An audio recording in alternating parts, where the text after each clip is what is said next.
당신이 지금 살고 있는 전세 계약, 2년 뒤에 같은 조건으로 다시 구할 수 있다고 확신하세요. 서울 주요 단지에서 전세 매물이 1000세대 중에 딱 한 개만 남아있다는 보도가 나왔어요. 이건 단순한 품귀 현상이 아니에요. 구조적으로 전세라는 시스템 자체가 증발하고 있는 신호일 수 있어요. 당신은 아마 이렇게 생각할 거예요. 전세는 원래 늘 부족했고, 시간이 지나면 다시 나오겠지. 근데 이번에는 평소와 다른 변수들이 겹쳐 있고요. 그 변수들이 당신의 선택지를 빠르게 좁히고 있어요. 실거주 의무, 대출, 규제, 계약갱신, 청구권. 이 세 가지가 동시에 작동하면 어떤 일이 벌어지는지 아세요? 집을 사면 반드시 직접 들어가 살아야 하고요. 전세를 놓으면 대출이 막히고 세입자는 떠나질 않아요. 집주인 입장에서 전세를 놓을 이유가 사라지고 있어요. 이건 정책이 만들어낸 의도치 않은 결과예요. 당신이 지금 전세에 살고 있다면요. 만기가 돌아올 때 같은 동네에서 비슷한 가격 기대하기 어려울 거예요. 3억이던 전세가 지금 신규로 나오면 5억이에요. 이중 가격 현상이 이미 시작됐어요. 계약갱신 쓴 사람은 3억에 머물고요. 새로 들어가려는 사람은 5억을 내야 하는 기이한 구조예요. 이건 단순히 집값이 올라서가 아니에요. 매물 자체가 시장에서 사라지고 있기 때문에 생기는 현상이에요. 잠시 2020년으로 돌아가 볼게요. 그때 임대차 3법이 도입되면서 모든 게 바뀌기 시작했어요. 세입자 보호를 위해 만든 법이 역설적으로 전세 매물을 잠가버리는 효과를 낳았다는 거 기억하세요? 당시에도 경고는 있었어요. 공급이 줄면 가격이 오르고 결국 세입자가 더 큰 피해를 본다는 지적이었죠. 4년이 지난 지금 그 경고가 현실이 되고 있고요. 당신은 그 한복판에 서 있을 가능성이 높아요. 전세 시장이 무너지면 단순히 보증금만 오르는 게 아니에요. 월세 전환이 가속화되고 주거비 부담이 급등해요. 당신 월급에서 주거비가 차지하는 비율이 30%를 넘어가면 어떤 일이 생기는지 생각해 본 적 있으세요? 저축이 멈추고요. 소비가 줄고 결혼과 출산이 미뤄지고 경제 전체가 느려지는 악순환이 시작돼요. 이건 개인의 문제가 아니에요. 시스템이 만들어낸 구조적 함정이고요. 당신은 이제 그 작동 방식을 알아야 해요. 대출 시장부터 살펴볼게요. 당신이 무주택자라면 아직은 숨쉴 공간이 남아 있어요. 무주택자는 DSR 심사 없이 최대 5억까지 전세자금 대출을 받을 수 있거든요. 근데 당신이 이미 집 한 채를 가지고 있다면요. 상황은 완전히 달라진다는 걸 알아야 해요. 1주택자는 서울이랑 수도권 규제 지역에서 전세자금 대출 한도가 2억으로 제한돼 있어요. 여기서 핵심은요. 기존 주담대가 있으면 DSR에 막혀서 그마저도 못 받을 수 있다는 점이에요. 거주와 투자를 분리하려던 전략이 대출 규제라는 벽에 부딪혀 무너지는 사람들이 늘어나고 있어요. 한 사람을 상상해 볼게요. 그를 민수라고 부를게요. 30대 후반의 직장인이에요. 민수는 외곽에 아파트 한 채를 가지고 있고요. 직장 근처 전세로 출퇴근 시간을 줄이려 했어요. 그가 원하는 전세 매물은 5억이었는데요. 대출 한도는 2억에 막혀 있었어요. 결국 민수는 집주인한테 부탁해서 보증금을 낮추고 월세를 붙이는 반전세로 계약 형태를 바꿔야 했어요. 이런 사례가 지금 수도권 전역에서 반복되고 있고요. 전세의 월세화는 이미 시작된 현상이에요. 당신이 뉴스에서 본 전세 매물 증가는 착시일 수 있어요. 실제로는 반전세랑 월세가 섞여 있거든요. 은행 창구에서는요. 처음에 5억 전세 대출 문의하던 사람이 계약서 바꿔서 다시 오는 일이 흔해요. 보증금은 3억으로 낮아지고요. 뒤에 월세 100만 원이 붙어 있는 형태로 변형돼서 돌아오는 거예요. 여기서 또 하나의 함정이 있어요. 보증기관에 따라 월세 부분을 차감하고 대출이 나가는 경우가 있거든요. 주택금융공사 빼고요. 서울보증보험이나 주택도시보증공사에서는 월세 1년치를 빼고 계산하는 경우가 많아요. 2억 보증금의 80%인 1억 6천 기대했는데요. 월세 공제 후에 1억 4천만 나올 수 있어요. 당신이 근로소득자라면 주택금융공사 상품으로 우회할 수 있는데요. 그렇지 못한 사람들은 선택지가 없어요. 프리랜서, 자영업자, 비정규직. 이들한테 전세자금 대출 시장은 점점 더 좁은 문이 되어가고 있어요. 대출 알아보기 전에 반드시 월세 차감 여부를 확인하세요. 안 그러면 계약 직전에 낭패 볼 수 있어요. 이제 공급 측면을 들여다볼게요. 왜 전세 매물이 이렇게까지 사라졌는지 그 구조를 이해해야 해요. 첫 번째 원인은 실거주 의무예요. 주담대를 받으면 6개월 내에 반드시 전입신고를 해야 하거든요. 과거에는 집을 사고 전세를 놓으면서 다른 곳에 살 수 있었는데요. 이제 그 선택지는 사실상 막혔어요. 투기 과열지구에서는 더 엄격해요. 대출받은 집에 직접 살지 않으면 대출 자체가 회수될 수 있거든요. 두 번째 원인은 계약갱신 청구권이에요. 세입자가 원하면 최대 4년까지 같은 집에 머물 수 있게 됐어요. 집주인 입장에서 한번 세입자를 들이면요. 4년 동안 그 집을 자유롭게 처분하기 어려워진 거예요. 세 번째 원인은 전세보증금 반환대출 규제예요. 6.27 대책 이후에 이 대출도 총량 규제에 포함됐어요. 집주인이 세입자한테 보증금 돌려주려고 대출받으려 해도요. 이제는 그마저도 쉽지 않게 됐어요. 이 세 가지가 동시에 작동하면서요. 집주인들은 아예 전세를 놓지 않는 쪽으로 행동을 바꾸고 있어요. 차라리 집을 비워두고 매도 기회를 노리거나요. 처음부터 월세로만 세팅하는 경향이 뚜렷해지고 있어요. 목동에서 이사비 8천만 원을 주고 세입자를 내보냈다는 이야기가 실제로 들리고 있어요. 반포에서는 5천만 원 줬다는 사례도 있고요. 왜 집주인들이 이런 극단적 선택을 하는지 생각해 보세요. 재건축 조합 설립이 임박한 단지에서는요. 세입자가 있으면 매도 자체가 어려워지기 때문이에요. 공실로 만들어야 제값받고 팔 수 있으니까요. 수천만 원 들여서라도 비우는 게 합리적 계산이 되는 거예요. 이건 탐욕이 아니에요. 정책이 만들어낸 인센티브 구조에 따라 움직이는 경제적 행동일 뿐이에요. 당신이 세입자라면 이 구조를 이해해야 해요. 집주인의 행동은 예측 가능하고요. 따라서 대비도 가능해요. 다주택자들은 지금 정리 모드에 들어가 있어요. 20채, 30채 가진 사람들보다 두세 채 가진 사람들이 문제예요. 소규모 다주택자들은 세금 부담이랑 규제 압박을 견디지 못하고요. 하나씩 매물을 내놓고 있어요. 매도를 결심하면요. 이사비 주고, 공실 만들고, 복비 지급하고, 빠르게 정리하는 패턴이 반복돼요. 이 과정에서 전세 매물은 시장에서 사라지고요. 남은 매물 가격은 더욱 가파르게 오르는 악순환이 생겨요. 신축 아파트 입주장은 어떨까요? 과거에는 입주 시즌 오면 전세 매물이 쏟아져 나왔던 거 기억하시죠? 근데 지금은 신축 단지에서조차 전세 공급이 원활하지 않아요. 조건부 전세자금 대출이 막혔거든요. 현금으로만 전세 계약이 가능해지면서요. 그만한 자본 가진 세입자만 신축에 들어갈 수 있게 됐어요. 강남의 경우 전세금이 10억 넘는 곳이 대부분이에요. 그 돈을 현금으로 가진 세입자가 얼마나 있겠어요? 잠실이나 대치동 신축 단지에도요. 아직 전세 매물이 소화되지 못한 채 남아있는 곳들이 있어요.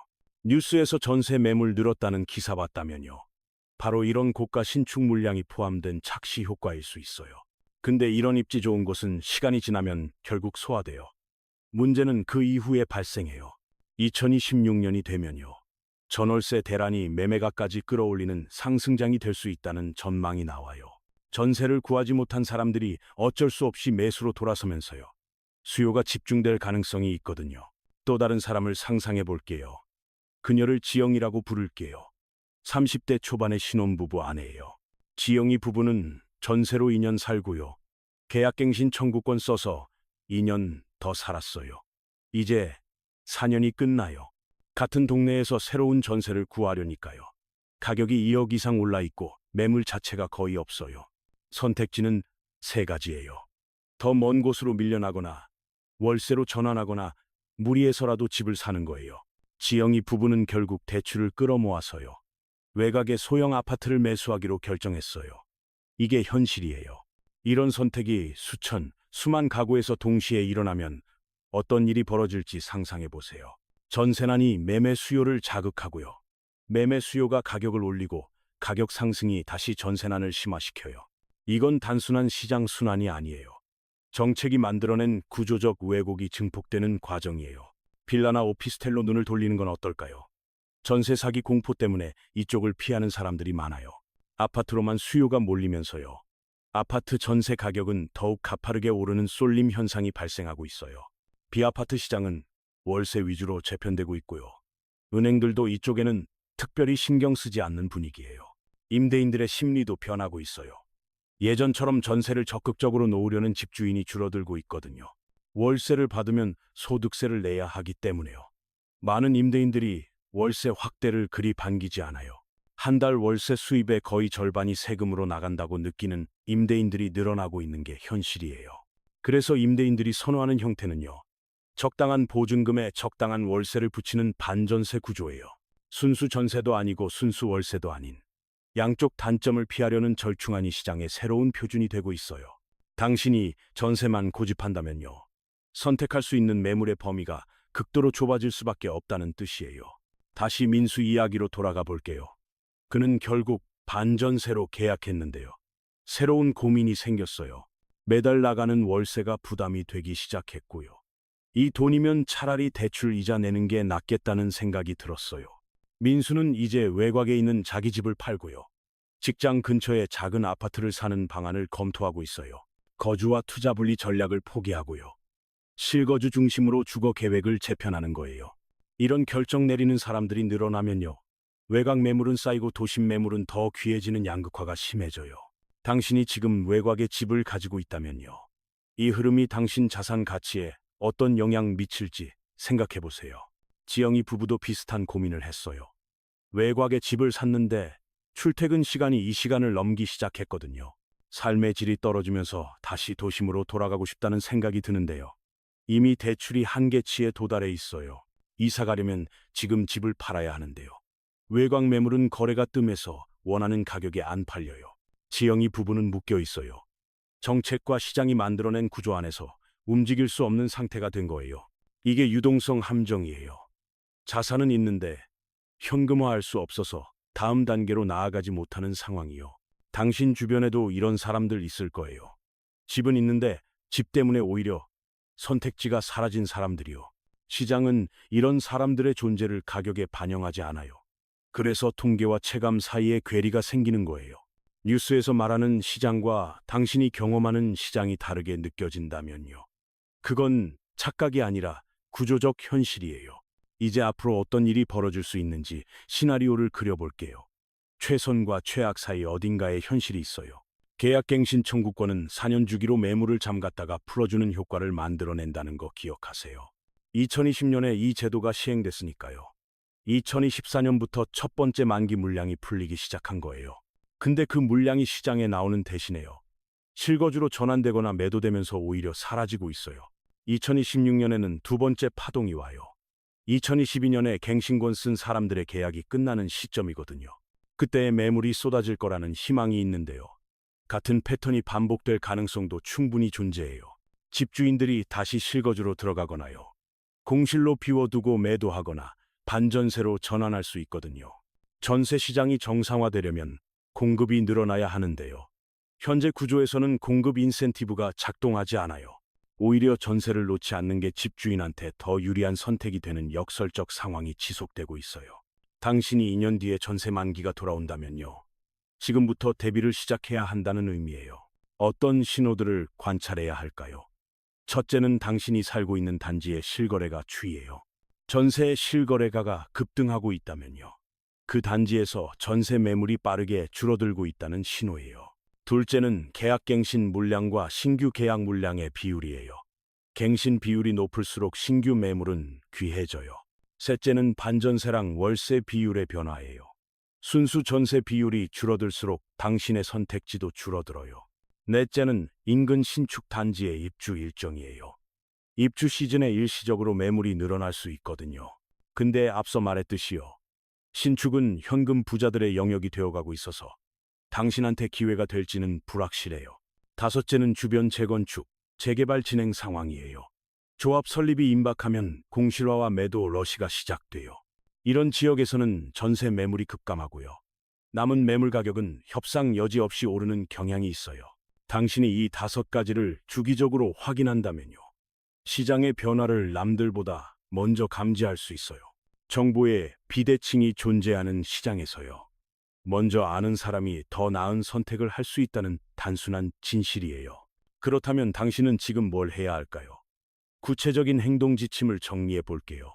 첫째, 계약갱신 청구권을 아직 안 썼다면 신중하게 판단하세요. 입지가 좋다면 반드시 쓰는 게 유리해요.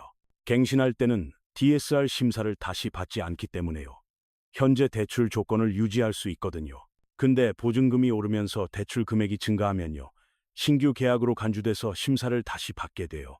둘째, 지금 살고 있는 곳보다 더 좋은 입지에 저렴한 매물이 나왔다면요. 빠르게 이동하는 것도 전략이에요.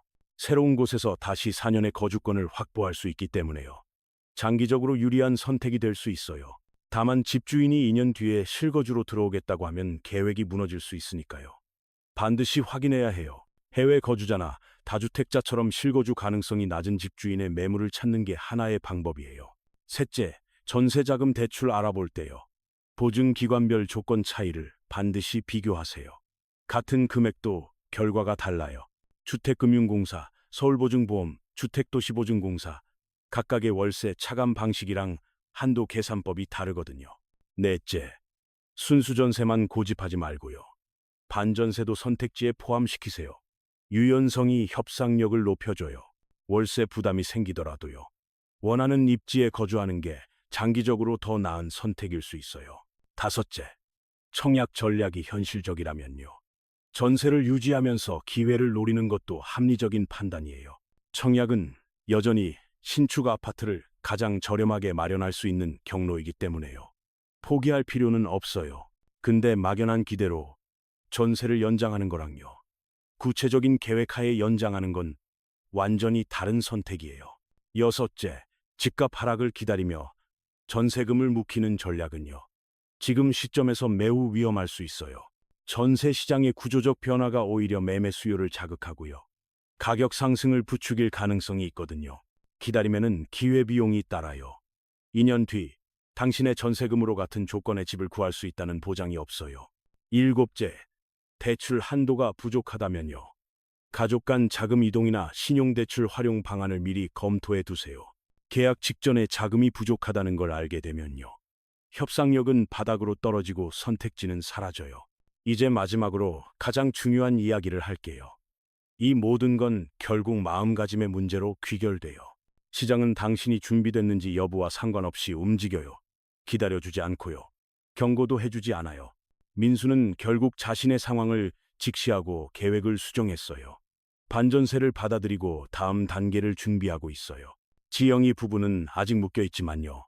외곽집을 팔기 위한 가격 조정을 시작했어요. 움직이기로 결정한 거예요. 두 사람 모두 현실을 부정하는 대신 인정하고요. 완벽한 해결책 대신 가능한 해결책을 선택했어요.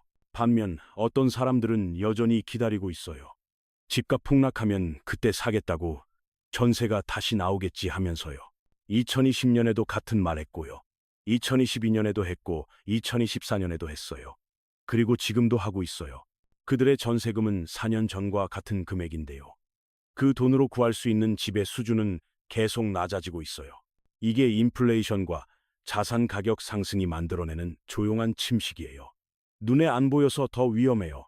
당신은 지금 어느 쪽에 서 있어요?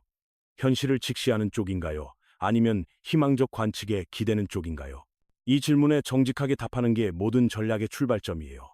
자기 기만 위에 세운 계획은 무너지게 돼 있어요. 전세 시장의 구조적 변화는 이미 시작됐고요.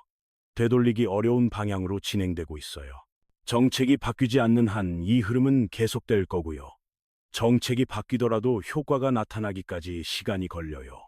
당신한테 남은 시간은 당신이 생각하는 것보다 적을 수 있어요. 만기일은 협상 대상이 아니거든요. 지금 이 영상을 보고 있는 당신이 할 수 있는 가장 현명한 일은요. 오늘 저녁 자신의 계약서를 꺼내보는 거예요. 만기일이 언제인지, 갱신권을 썼는지, 보증금은 얼마인지, 대출 조건은 어떤지 확인하세요. 그리고 최악의 시나리오를 상상해 보세요. 같은 동네에서 전세를 구하지 못하면 어디로 갈 건가요? 그 질문에 답을 가지고 있는 사람과 그렇지 않은 사람 사이에는요.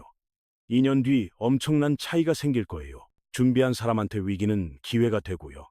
준비하지 않은 사람한테 기회는 또 다른 위기가 돼요. 당신은 이제 선택해야 해요.